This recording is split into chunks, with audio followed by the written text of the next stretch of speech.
Assalamu alaikum, grade 4. Today my topic is whole numbers. Activity exercise 1.3.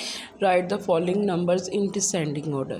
Descending order क्या होता है कि greatest से smallest नंबर लिखना, यानी कि बड़े से छोटे नंबर लिखना। अब यहाँ पे हमने पहले सबसे बड़ा, फिर उससे छोटा, फिर इस तरह यानी कि बड़े से छोटे की तरफ जाते जाना। तो अब सबसे पहले हम इनके डिजिट्स को काउंट कर लेते हैं कि सब डिजिट 6 ही हैं। ये भी 6 डिजिट, ये भी 6 है, ये भी 6, ये भी 6 और ये 5 डिजिट है। ये जो 5 डिजिट है ना, ये तो सबसे स्मॉलेस्ट है, हमें इसका अंदाज़ा हो गया, इससे कंपेयर करने की ज़रूरत ही नहीं है। इसको सबसे लास्ट में लिखेंगे क्योंकि डिसेंडिंग ऑर्डर है। अगर असेंडिंग होता तो हम इसको सबसे पहले लिखते।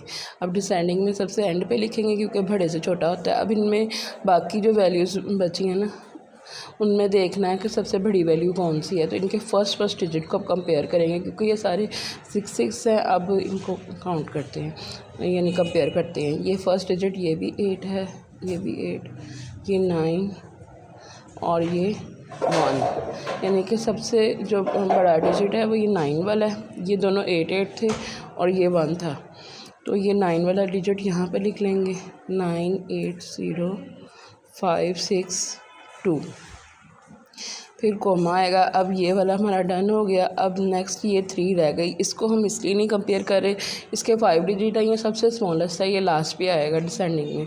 अब इन तीनों में देखते हैं कि ग्रेटर कौन सा है। ये भी 8, ये भी 8 और ये 1 तो छोटा हो गया। अब इन दोनों को कंपेयर करना है, ये दोनों सेम वैल्यूज़ हैं तो इनके नेक्स्ट डिजिट को कंपेयर करेंगे। ये 0 है और ये 7, तो 7 वाला ग्रेटर होगा, तो ये वाला लिख लेंगे, 8 70 3 4 8। तो उसके बाद फिर अब ये 8 वाला है और ये 1 वाला, तो पहले ये लिखेंगे, 8 0 3 1 7 4।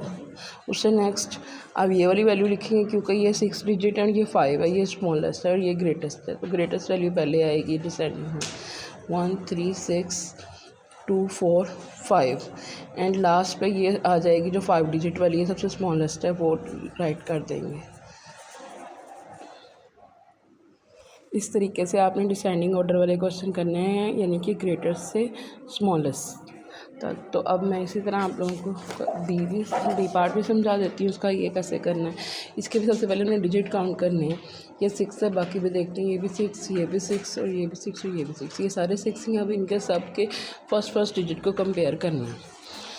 तो ये भी 8 है, ये भी फर्स्ट डिजिट 8 है, ये भी 8 है और ये भी 8, यानी कि इनका फर्स्ट डिजिट सबका सेम है। तो अब हम नेक्स्ट डिजिट पे मूव करेंगे।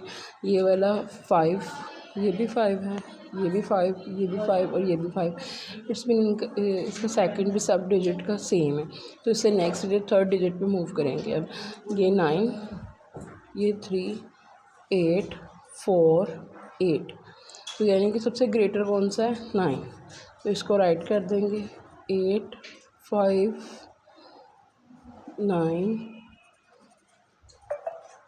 4 6 2। उसके बाद ये वाला करने के बाद अब यहाँ पे इसका थर्ड डिजिट था 3, इसका 8 4 और 8, 3 और 4 तो छोटे होंगे।